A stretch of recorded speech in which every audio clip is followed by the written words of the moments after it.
Work out every day. Better yourself every day. Suffer. Go back to a spot that's not so fucking comfortable for you. Just because you made it and you've arrived somewhere, and if that's your mentality, you're no longer a fucking mentor. Don't fucking mentor, motherfucker. If you're happy where you're at, take a few steps backwards and go back to where that one spot that made you. That spot that made me was that time on the couch and sitting with fucking chocolate milkshake, 297 pounds. I can't go back to 297, but I can go back to how that time felt because that's when I was hungry. We lose the hunger and then we go into mentoring people. I'm mentoring you from a nice 72-degree temperature room. Everything is great. I'm making millions of fucking dollars and people are mentoring people. That's great. What did you do today to get uncomfortable? What did you do today to earn that manhood? What did you do today to mentor my fucking ass? What did you do today? I don't give a fuck what you did 20 fucking years ago. If you're not doing it now, stop mentoring a motherfucker. Retire. And say, hey, young man, I don't know anymore. I'm now comfortable. You need to be in a spot that's hungry. It's a fucking thin line, man. I walked it. When I invented the accountability mirror, I walked it hardcore, and you have to walk it because we live in a world where you have to love yourself, and it's important to love yourself. I'm all about that. But we also live in a world where if it helps me to help you, I help you. Some selfish motherfuckers. So yeah, back to your question. The accountability mirror is something that you have to be so real and raw, and you can't talk to yourself in a nice way. But you can't get so bad in that accountability mirror where you get it twisted and you start putting yourself down all the time. You got to call yourself for what you are. But you also got to give credit where credit's due in the accountability mirror also. So when I did the accountability, I was like fucking in high school when I did this shit. And I was a fucking character. I was a liar. I was a character. I was a cheat. It took several years to get out of that, man. I didn't know. And I hate to put ignorance on something, but when you're trying to literally invent a man out of nothing, you have a whole bunch of shit to go through, man. And I had a whole bunch of shit to go through. It took a lot of years. I was the epitome of getting it done. I wasn't proud of how I got it done. I wanted to be proud of it. I wanted to earn. I wanted to earn how I got it done. Yeah. That was the thing, man. That's what bothered me. Back to the accountability mirror. You have to call yourself out for what you are. And at that time, I called myself out. But you also have to be careful for a lot of people getting this mentality of we live in a world a lot of times now where people don't believe they're good enough ever. And they continuously talk about this, I'm not good enough. I'm not good enough. I'm never going to be good enough. If that's your accountability mirror, that's not how you do that. Call yourself out for who you are at that time. Be real with yourself. Be honest. And then start to fix that. And change. So the most important conversation is when you have yourself. You have to change that conversation. If you're a negative person and all you talk about is, I'm not good enough here. That person, that's not how that works. That accountability mirror has two sides to it.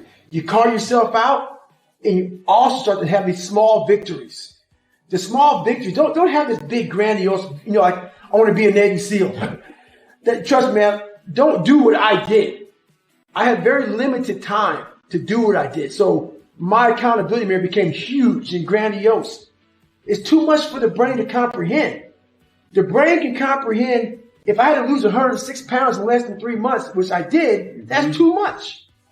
You quit doing that. I quit 100 times during the process. Just fucking look at it. If your goal is 106 pounds, be happy when you lose a fucking pound. Progress. It's always about moving forward, not moving back, not staying stagnant, moving forward, even if it's one small step at a time. I've been stretching out now for almost 6 years. I take all these steps back, but I see that I'm going forward. My body's trying to go forward. I've been patient and patient. I've been doing this for almost 6 years.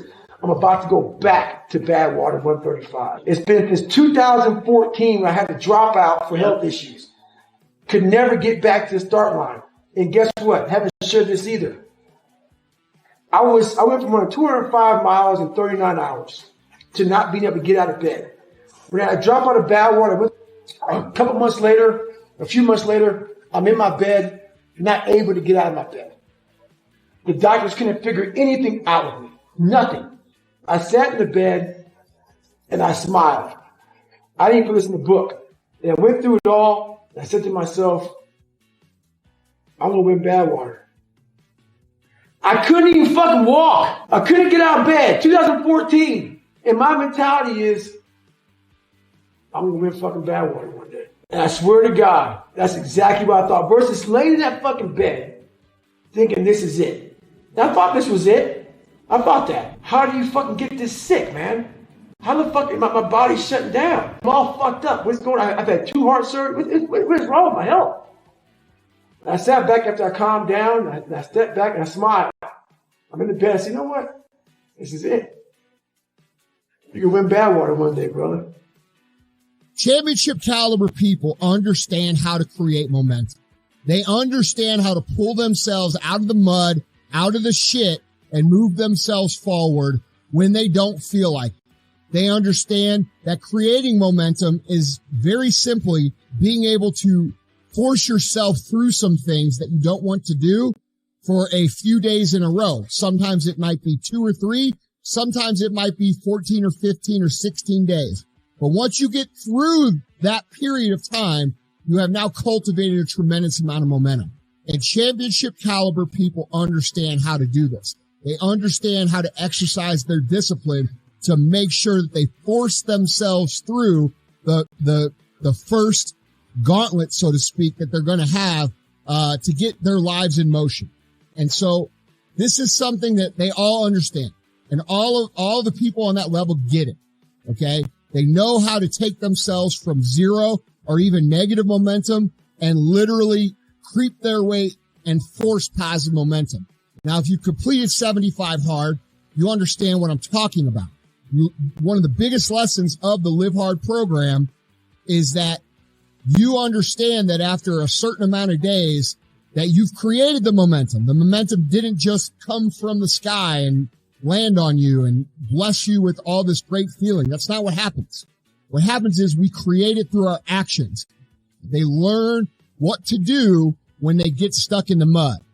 Okay. And most people don't. Most people get stuck in the mud and they stay there year after year after year after year. Once in a while, maybe every 4 or 5 years, they get lucky and catch some momentum. And then they spend, the next 3 years figuring out how the fuck that happened. Well, it's very simple. You created it. You created it because you exercised just enough discipline to pull yourself out, get yourself going, and you're mistaking your actions to create it as some sort of gift from the universe, which it's not. All right? So this is something that champions all understand. They understand how to manufacture momentum. They understand to not fuck with their momentum once they've created it. They don't intentionally do things to pull themselves off. They value the momentum, so they work to maximize it. Okay? Most people, when they get some momentum, what they do is they celebrate. And I'm just going to use the idea of diet and fitness here because